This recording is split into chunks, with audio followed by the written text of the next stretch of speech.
hope you believe me. "Lady, you shot me" were the last words of the legendary singer Sam Cooke. His death shocked the world of music. The voice of soul, the spirit of a movement, the sound of a generation, was now left dead on the cold floor of a seedy motel. And almost 60 years later, his death is still shrouded in mystery. Let's dive into the day we lost Sam Cooke, the king of soul.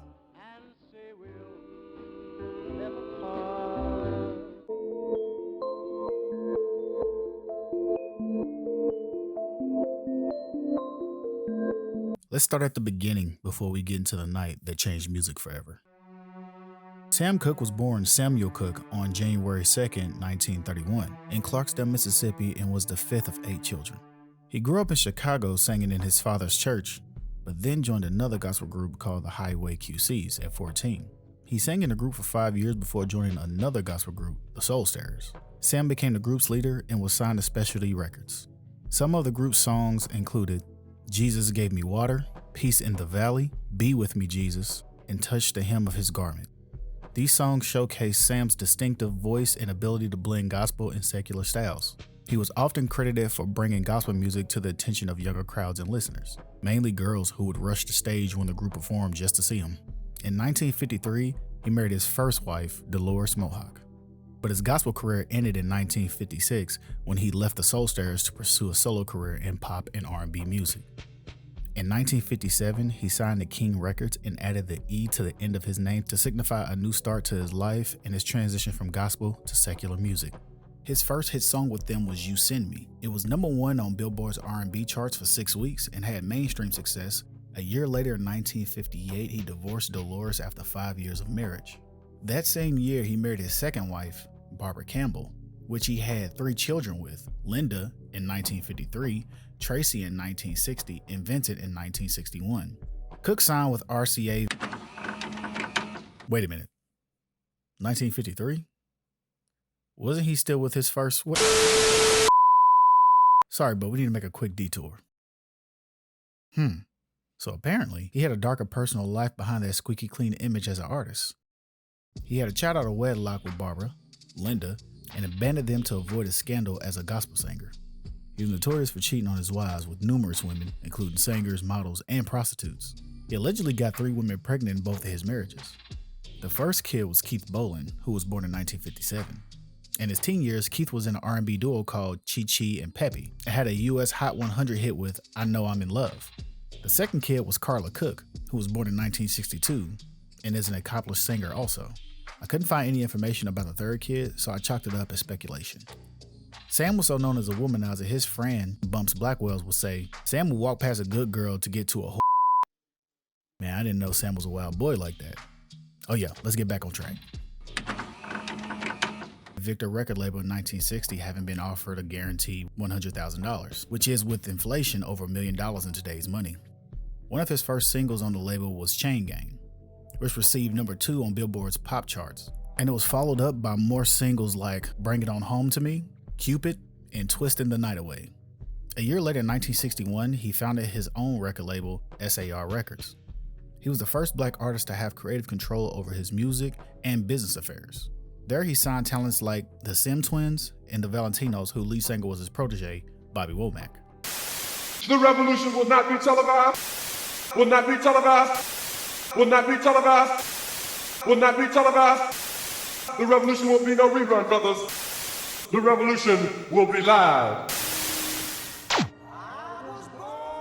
On January 30th, 1964, Sam recorded his most iconic song, A Change Is Gonna Come. Cooke felt compelled to write a song that spoke to his struggles and those around him, and that pertained to the civil rights movement in African Americans. It became an anthem of the civil rights movement, and is considered one of Cooke's greatest compositions. The piece was published March 1st as a track on Cooke's album, Ain't That Good News, but wouldn't be issued as a single until December. The song was inspired by various events in Cooke's life, most prominently when he and his entourage was turned away from a whites-only motel in Louisiana. In 2021, it appeared on Rolling Stone's list of 500 greatest songs of all time at #3.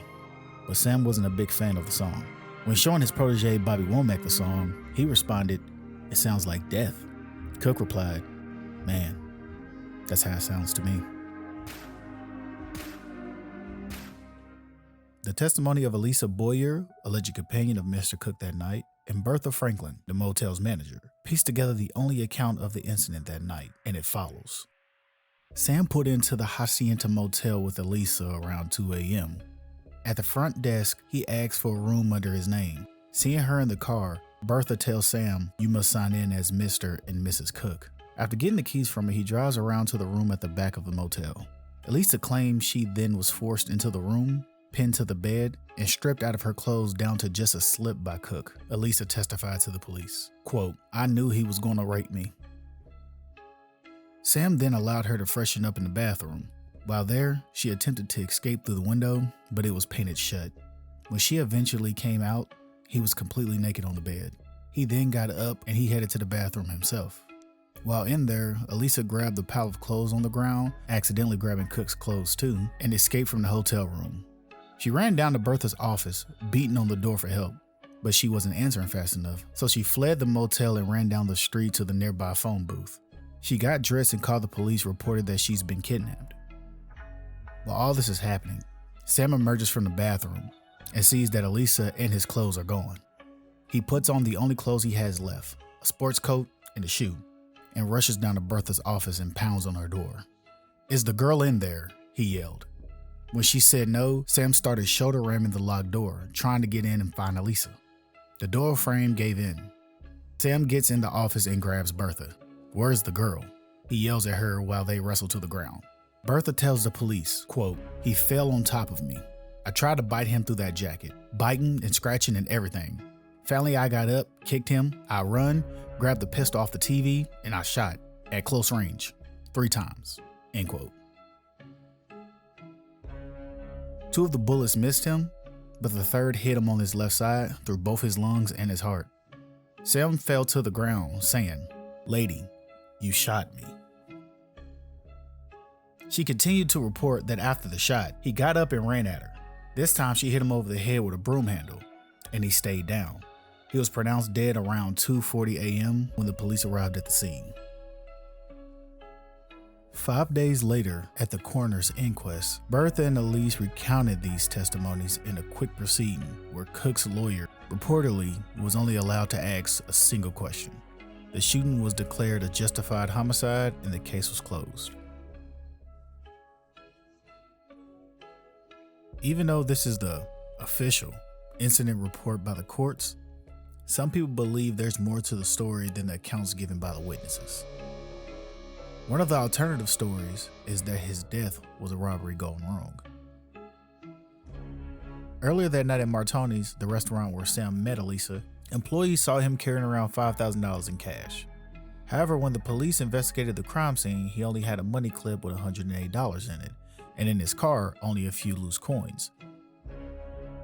Elise's purse was checked and only $20 was found in it. Where did the money go? People say the witnesses involved are not as innocent as they seem either. The Hacienda Motel was known to cater to prostitutes by offering $3 per hour rate rooms.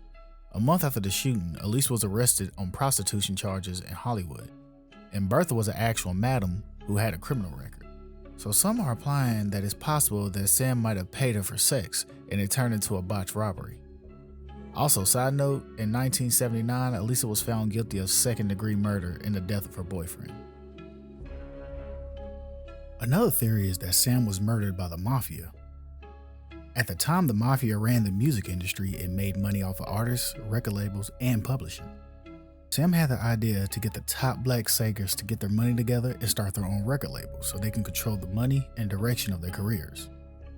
The Mafia was not a fan of the idea because it would cut them out and cost them a fortune. So they began threatening Sam with phone calls, showing up backstage without permission, and even threatening him in front of his friends and family. But Cooke wouldn't back down because he wanted to change the industry for people like him. And since he was a role model to many singers, he could have started a revolution that would have crumbled the whole infrastructure they created. Another theory suggested that Cooke might have been tortured and assassinated by the government. He became a prominent voice in the civil rights movement, and his refusal to sing at segregated concerts led to the first genuine efforts in civil disobedience. His friendship with Muhammad Ali, whom the FBI was actively watching because of his affiliation with the Nation of Islam, also put eyes on him. As one of his friends said, he was getting too big for his britches for a suntanned man. In her memoir, Etta James, Sam's friend, recounted how badly beaten he looked at his funeral. Quote, "His head was nearly separated from his shoulders. His hands were broken and crushed and his nose mangled. They tried to cover it up with makeup, but I could see massive bruises on his head. No woman with a broomstick could have inflicted that kind of beating against a strong, full-grown man." But none of these wounds she described were ever recorded in the official autopsy. So, was Sam Cooke lured into a trap at the Hacienda Motel? Was Elisa and Bertha working together? Did the Mafia get him whacked? Was the government involved in this assassination? Or was it just a tragic accident? No one really knows for sure what happened exactly on that day, but the people involved.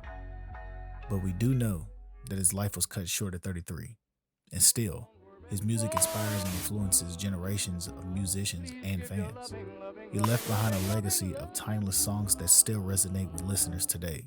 He was a musical legend, a generational voice, and the King of Soul.